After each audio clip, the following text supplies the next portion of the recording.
Thank you for joining. I should join too. Hey, thank you for joining the live tonight. Those of you who are getting ready to get onto the call right now. We had a pretty weird, very weird day today. I mean, the news, of course, was weird and different and new. But in addition to that, we had some bizarre sandstorm slash rain all in one. Like, woke up this morning to gray skies. And actually, the gray wasn't necessarily clouds, it was a sandstorm. But the further south you got, it was orange. So this dust that was in the sky, like everywhere, literally, like within the first few hours of the day, you felt like the dust in the sand. But the further south you went, it was orange. So we had a bizarre day, and then the orange, and all this dust turned into rain, and we had it was all weird. Now, of course, that also comes on some really weird slash interesting news that is happening. So anyway, I'm Nicole Johnson-Zion, based in Jerusalem, reporting the news, and we're in the thick of it here. It's insane.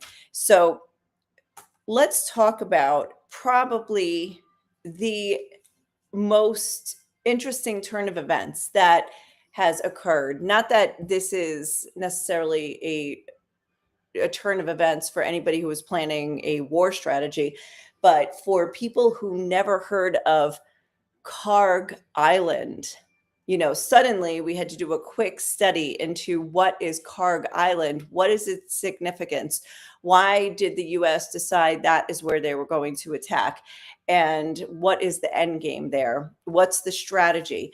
So that was one of the bits of news that we woke up to here. I think it was happening maybe while we were going, I don't know, it was like under threat last night, but we woke up to that news. Now there's also the other major topic that we're going to talk about is the new Israeli strategy that they've implemented over the last couple of days, which is to attack the Basij military police. They're like a paramilitary police force that's part of the Islamic regime.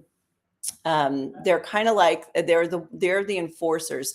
They're the ones who would go out during the protests, and they're the ones that quash and suppress they're very deadly forces. And now they're trying to restore order in Iran, just to exert their authority, and Israel is going after them specifically. All right, but let's go back to Karg Island. Karg Island. If it had a nicer name, then I say it would make for like a good novel or a movie. Okay, but let's go to the map and let us look up. Here we go, Karg. See where it takes us. Look at this. We could even look at pictures. Oh, wow. But not if I don't do that. Let's see pictures of Karg Island. Is that it? That's the only picture? Oh, come on. Oh, somebody got the memo, I guess. Okay. So, look, if you're looking for hotels in the area, let's see. There is. How about restaurants? Quite a few, including a McDonald's. I mean, you can't go anywhere without having a McDonald's. Unbelievable. Burger King as well. All right. I mean, if I'm going to go to Karg Island, I want to have Karg food. You know what I mean? I guess it would be Iranian food, which is pretty good. Okay, so check it out. Here it is. Right off the coast of Iran, here in the Persian or Arabian Gulf, close to Kuwait, and like this little sliver of Iraq right here. Here's Bahrain down here under its name, and here's Qatar, and here it is. So, what do we need to know about Karg Island? So, apparently, this is where the Iranians ship their oil. This is the oil hub. This is the. I'm going to read you some. As I just check the missile alerts. Okay, that's in the north. Okay, so yeah, so the population there is estimated, according to the research I did, between 8,000 to 20,000 people. Now, why the disparity? Most of the population, they say, are workers that work at the oil facilities and their families. So it was in 2016 that the census was 8,000, and then they're saying in March of this year, population. Some are suggesting it could be up to 20,000. But the population is heavily concentrated around oil terminal operations, infrastructure, and supporting services, making it a crucial, highly monitored industrial site.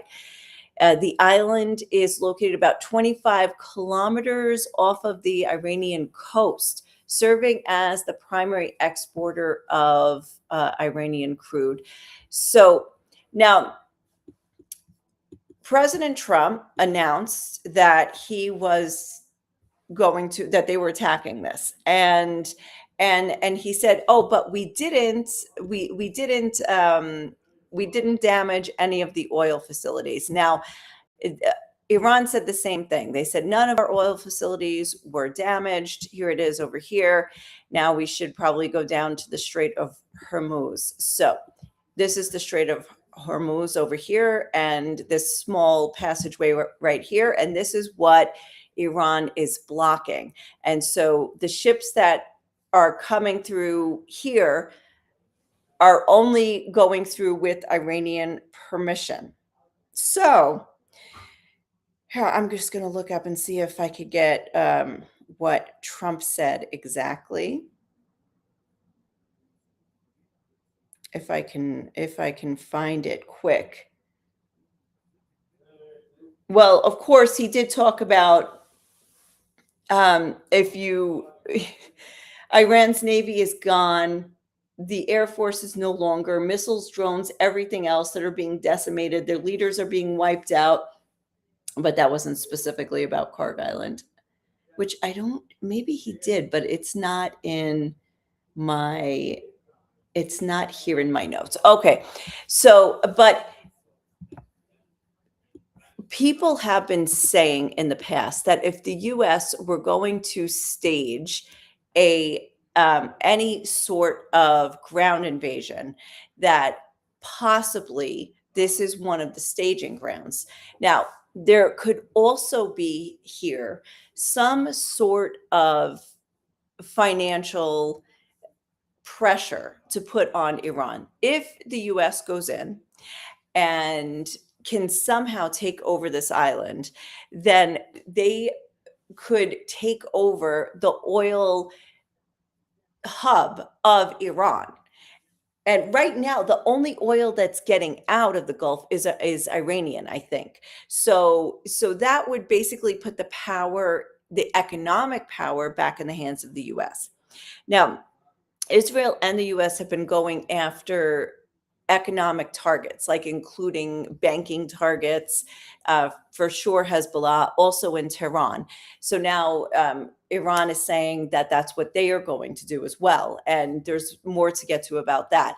But regarding Karg Island, so there were the powerful U.S. airstrikes that went on last night, massive bombardment. These were heard by the residents there. So somebody on this one site collected some quotes, and this one person said, "My family lives on Karg. The sounds of the explosions were terrifying. More than 10 or 15 blasts. It happened around 2 a.m." Then another person said, "Karg is a small island, and the sound spreads everywhere. Some of our relatives who do not live on Karg but are in the port city of Bushehr province say they could feel the shock waves there as well." Somebody else said, "One of my relatives just called and said the strikes were so intense that everything exploded. It seems that many bunker buster bombs were used. Reports say the ground was shaking in Ganave near Karg. They say it was like hell there." Another person said, "My brother is on Karg. He says the bombing continued for about 200 or for 2 hours without interruption. He works at an oil facility and stayed in the dormitory tonight. It appears that, as Trump said, the strikes targeted military zones." Somebody else said they hit the Islamic Revolutionary Guard Corps naval pier. Oil and passenger terminals remain untouched. The Ministry of Oil will probably evacuate personnel despite everything. From 1:30 to 2:30 a.m., all ammunitions depots were hit. Helicopters were also reportedly used. Wow. So this was definitely in the cards to do that. Now, this also comes on the heels of the US saying that they are going to be deploying Marines. In one of the units, an expeditionary unit of Marines, 2,500 Marines will be deployed to to the Middle East. So now, why is this connected? So they are being deployed with the Tripoli Amphibious Ready Group, which includes the USS Tripoli, which is an amphibious assault ship, the USS San Diego, USS New Orleans, which is also amphibious transport dock ships, and also some aircraft. F-35B Lightning. They're capable of vertical takeoff and landing. Wow, that's amazing. Okay, this is the speculation that this, in coordination, like going after Karg and now sending this amphibious strike group, could be intended for a potential operation to seize Karg Island, from which 80% of Iranian oil exports are shipped. So, if such a ground operation would take place, this would this would be moving the war then possibly into an economic phase. I mean, in some ways, we understand it already is. But because of the price of oil, but this could be the strategy of turning the tide, for the U.S. turning the tide, that they have then control of the oil, and then they would just have to deal with the Strait of Hormuz. So, okay, now I found a quote from a professor of military geography from Villanova University. His name is Francis Galgano, and he was asked about the strategic importance of Karg. He said that it sits in deep water, which enables the approach of the oil tankers. So that's why it's suitable for this. So here's his quote: "I will put on my war hat. If the objective is to win the war quickly, you destroy or capture Karg immediately," he told CNBC, adding that any such attempt would create maximum leverage over Tehran. So this could be what we are looking at here by the takeover of, or by the initial bombing here of Karg Island. So this is, just the beginning. I haven't heard anything now for the rest of the day. That was it.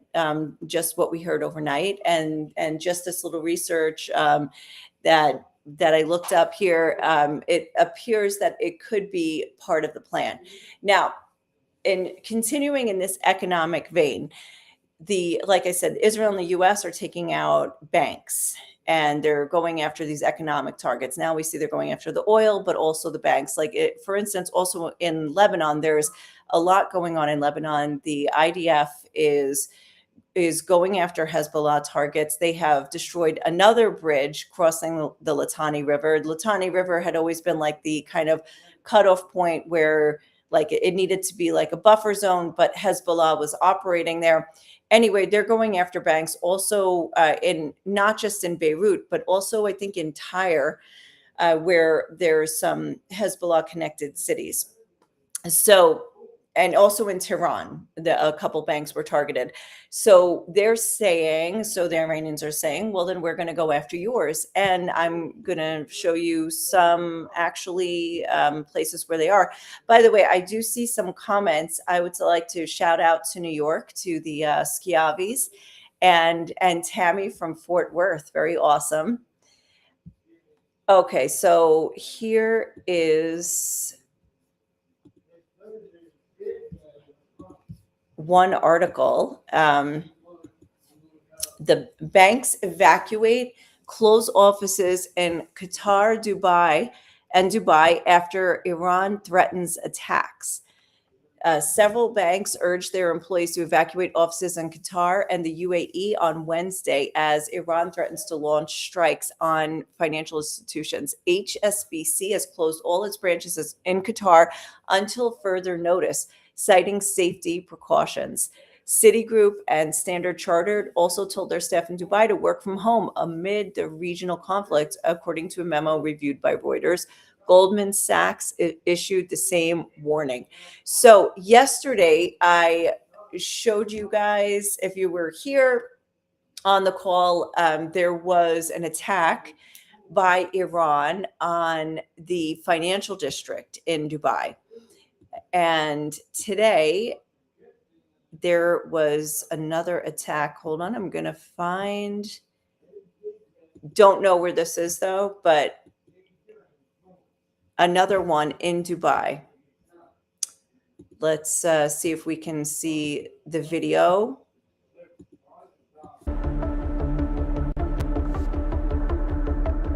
So another building, the Burj Khalifa, which is the tallest building in the world, was right over there.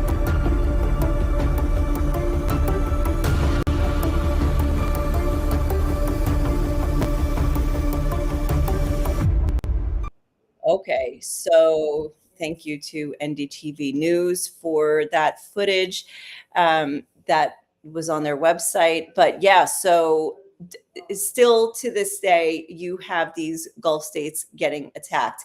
Now, here's another twist in the ever changing and developing news here.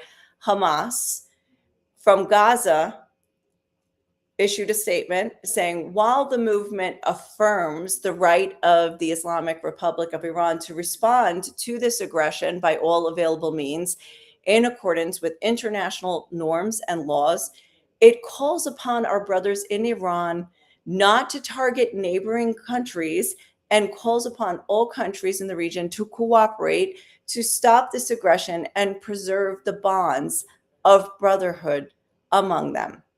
So, why is Hamas interested, who is like benefits from Iran, but also benefits from the Gulf states? So asking Iran, okay, you're totally justified in retaliating against these aggressions, but could you please leave the Gulf states alone? And I'm like, the first thing I said was like, what, are they worried about getting funds for the rebuilding of Gaza? Like, what? So anyway, that was interesting. Another thing, we're still waiting for the Houthis, which is the group in Yemen, the terror group in Yemen, to decide when they are going to get involved. Now, they have pledged loyalty to Iran. They're one of Iran's proxies, quasi, though neither of them consider it a proxy relationship, but they have not yet jumped in. So, yeah. Oh, let's see. Tammy says the man who bought the World Trade Center shortly before 9/11 attack and received insurance payment for it has now bought a major bank building in California. Oh, wow. Okay. That is interesting. I don't know anything about that. And then Callie says, Hamas and the bonds of brotherhood. What a strange thing. Yes, it's strange. And I'm wondering if because of the preoccupation of the war, it's delayed the renovation and the rebuilding of Gaza. And I don't know if that's their concern. Now, of course, they're President Trump was like heading this up with the Board of Peace and wanted to, he basically doing like fundraising for it and was hoping that countries like the UAE and Qatar would be funding some of this. But so far, we really don't hear much. I'll tell you what, you have to really search well and hard to get news about Gaza right now. But I have found a few things. Hamas has totally reasserted itself as the force that is in charge and in control in the Strip. And there were, like, when the ceasefire was coming into effect and the war was kind of grinding to a halt, there were some militias that are opposed to Hamas that had sort of risen up, but I don't hear anything about them anymore. I only hear about Hamas. I know that they have arrested dissenters. There was a story about one man who was beaten and tortured, and there's another one who they shot like in the leg or something, but then they brought him to the hospital and would not let the staff work on him, and as they questioned him and whatever. So very few stories are getting out.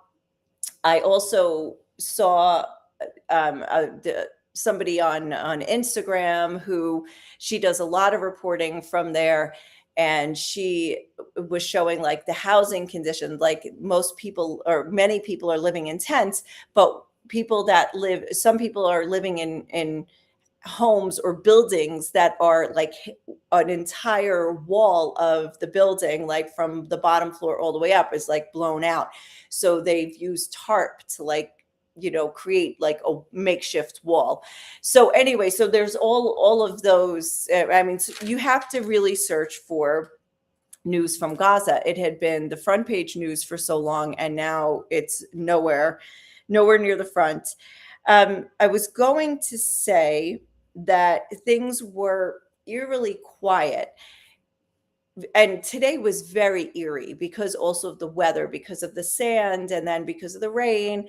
But suddenly we got a bunch of sirens. Like it was like somebody found their missiles back in Iran, and it wasn't just here, it was all over the country. And we went to the bomb shelter, I think it was 3 times, but once last night and at least 2 times today, and maybe 3 today, but I don't remember. But one of those times we were in the bomb shelter and we heard like a thud, but usually like you've got sounds where it's like, oh, well, maybe it was just a door slamming, or maybe it was this, or maybe it was or the interception. But this was different. It was a very fast and clean sound, and we all jumped from the window. Like it's not a window, it's like this little like window-ish thing like through the bomb shelter, and we all jumped away from that because we were like, oh my God, what was that? And then right after the incident was over and we got the all clear, we all like rushed to the TV, like, what was that? What was that? And there was nothing in the news. And then this evening, I found out, I got this, somebody who's in a neighborhood group found out that it hit an apartment building or a garage, but like just right up there, like just a couple streets from here. And that was the source of the sound. No, there were no injuries reported, and it damaged a little bit of a building. And it was probably like, not the missile itself. It was probably like a cluster warhead, or maybe it was the interception, and shrapnel from the interception. So I don't know, but anyway, but it was not in the news. Okay, so let's see. Oh, then the only other news I have is because everything else is so funny. It's like, we're talking about an oil embargo, and I was thinking like I'm more worried that than the price of oil is the availability and the price of snacks, because school is not starting tomorrow. It will not start this week, at least not here. They are opening up some schools somewhere around the country in places that were less hit. But here we've got at least 1 week of distance learning on our hands. And when I say learning, I mean learning, because it's not really learning. So anyway, pray that the snacks hold out. Okay, so last but not least, we'll talk about the recently employed Israeli tactic of using drones to take out police checkpoints in Iran. Now, it's not just any police. It's the Basij. And let's talk about who are the Basij. And I am going to find an article that I have about that. Well, you know what? I'm going to show you a video about that because, oh, somebody's telling me something. Okay.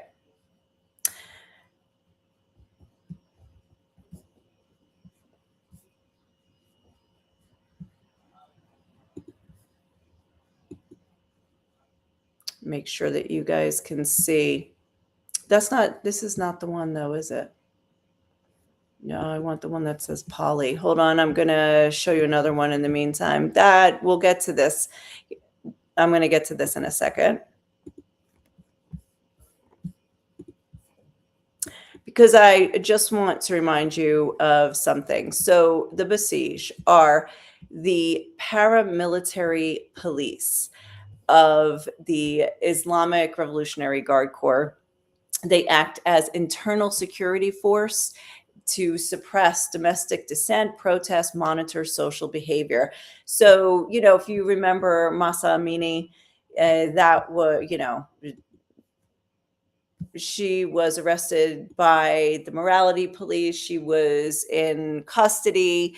They're the ones that run this. Now, the video I'm about to show you is of the results of the Basij crackdown during the protests that were going on in January. If you remember the protests in January when Iranians took to the streets and tens of thousands. And this is what happened with their body. Left for relatives to go and identify.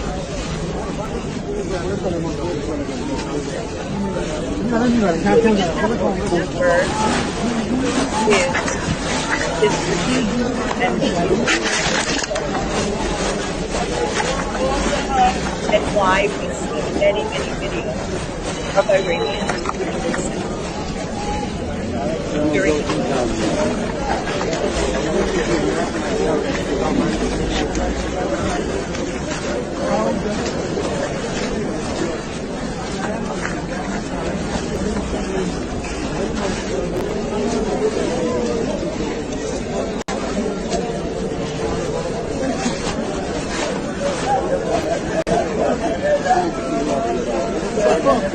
Very mía.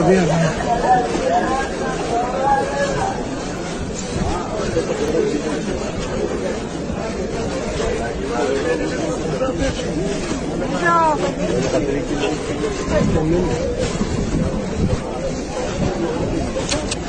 tu sabes. This is not even one of the worst videos I've seen. No, Farzad. بیا.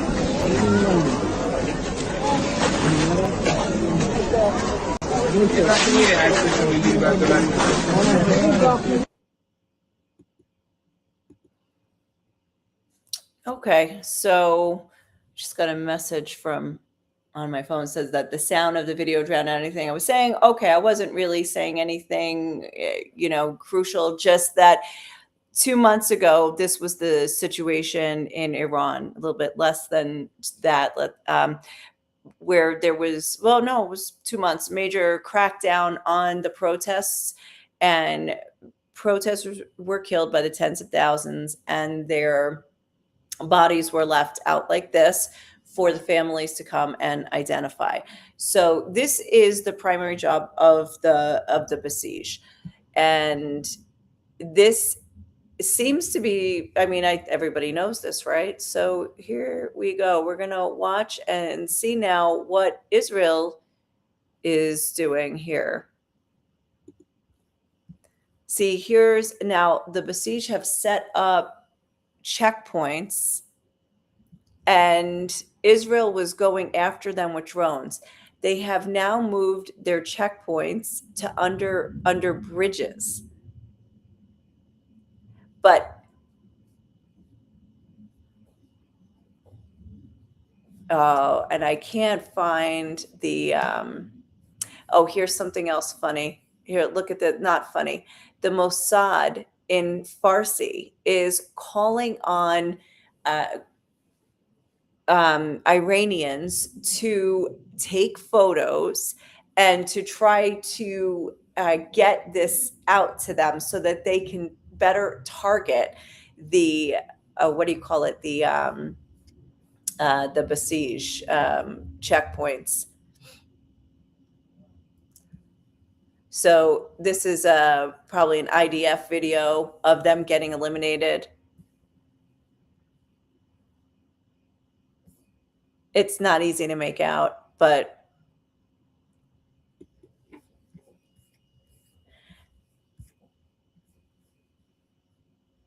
there was another one. I wish I could find it on Twitter, but of them. Now they've moved into tunnels because they're getting caught by the IDF. So now they're moving themselves into tunnels. Now, one thing that an Israeli commentator just said, she's Persian, and she said that if you go after the Basij, if you can eliminate or weaken the Basij, you will see the army, the actual Iranian army, start to go with the people. So she thinks that this is an actual, like, a good strategy to lay the groundwork for regime change. So when, Trump and Netanyahu have been saying like what their goals are for the war, and they both said at the beginning regime change, but then they kind of both backed down from that a little bit. But it does seem like this, more than just like bombing the large institutions, like, yes, they're going after facilities and power plants and probably nuclear plants as well. But taking out the enforcers will give room for the people to rise up. And if the enforcers are weakened, then there's possibility that many in the army will also defect and stand with the people then against the regime forces. So anyway, is that what is actually happening here? Is that what is going to happen? I don't know, but anyway, this is all what is in the works right now. This is what we're seeing. And here in another newspaper, another news outlet here, the Iran International, saying that Israel is using AI drone swarms to target Iran's security forces. So anyway, and saying here that this opens a new front in the war by going after the mobile units that are meant to control and be there for crowd control. It could be a way to give power to the people. So anyway, we'll see. But all right, I see Stefan popped on, and yeah, okay, interesting. He's like Stefan is likening it to the secret police in Romania with Ceausescu. And yeah, and actually, I was wondering, it also seems a little bit Gestapo-ish, though I don't know enough to necessarily compare it to that. Ceausescu's last visit was to. Are you saying the Ayatollah in Iran before he was overthrown? Oh my gosh, not a good idea to go visit him, I guess. And by the way, we still have not yet seen the new Ayatollah, and we haven't seen him. But now, according to Pete Hegseth, he is severely wounded and disfigured. So that's anyway, we have no confirmation from Iran. Also, the U.S. is offering like millions of dollars rewards for, I think it was million, I think it was like a $10 million reward for information about IRGC and the Ayatollah. So like commanders and leaders. So anyway, I think we are not close to being done. Now, one thing, today there was like a whole big cluster of attacks in the afternoon, and now it's settled down again, even in the north, though there's many more in the north coming from Hezbollah. It looks like Israel and the US really did manage to take out the air defense systems in Iran, because they just have freedom over the skies. Like there's the US plane that crashed, and that was in Iraq, not in Iran. And also I think, anyway, I'm not going to say I only read something, it wasn't in the news, so never mind what I say about something. Anyway, it seems like they have freedom over the skies of Iran, and there's no blocking them. Like, for instance, here the missiles are being blocked. In many other countries, the missiles are still being shot down. So it looks like they do have that power over, they have that advantage. And I wonder if, like, the fact that there's fewer missiles that have been fired today and in the last couple of days, does that mean that Iran has fewer launchers or fewer capabilities of launching, or if they just are waiting? And actually the same with Hezbollah in Lebanon. Like, is it that they are weakened? I mean, mind you, they had up to 200,000, like between 150 to 200,000 missiles, rockets, drones before the war with Israel from October 7th. And then, like, I don't know to what extent they were depleted, but even if they were depleted by half of their missiles, just by, like, not that they shot that many, but they were, maybe Israel took out some of their weapons depots. But even if they still had half of that, that's a lot. That's 100,000. But they don't appear to have a coordinated attack strategy at the moment, neither Hezbollah nor Iran. That being said, they are still attacking. Well, Iran is still attacking its neighbors, like, the countries that are closer, like the UAE. I think there was something in Kuwait today, and maybe Saudi Arabia. Iraq, the U.S. embassy there got attacked, and so they still have capabilities, but we're definitely feeling it less over here. And I'm not sure if that means, oh, okay, they're depleted, let your guard down, or if that means that they have another strategy going. So I don't know. I call it the quiet baby strategy. When a baby's quiet, there's trouble. So, okay. Oh, Dottie, nice to see you, and thank you very much. And I think Mike, who's commenting here, and yes, I know the air refueling plane in Iraq. Yeah, So that crashed in Iraq, not Iran though. So because the Iraqi militias seem to have like some kind of they've got stuff. They're doing stuff, and but I'm not sure if the one that hit the Baghdad embassy was from Iran or an Iraqi militia. Anyway, there's like so many details that I realize only after I start talking. I'm like, wow, I actually don't know exactly. So, and even if I knew, would it be fake? Would it be this? Would it be that? We got to figure it out. It's a lot to figure out. Hey, Walter, thank you. Walter, I did not answer your question in the last video, but I meant to. Anyway, Walter, you asked a question about how many countries were involved, and I still have to check my notes. Like I didn't even open the draft today. I actually read a novel. I disconnected for a few hours, but there's 15 or 16 countries involved. I counted. So anyway, it's crazy. But all right, well, I'm going to go. Thank you so much for joining. This was it was a great interaction, great talking to you, and thank you for joining. So have a good night wherever you are, and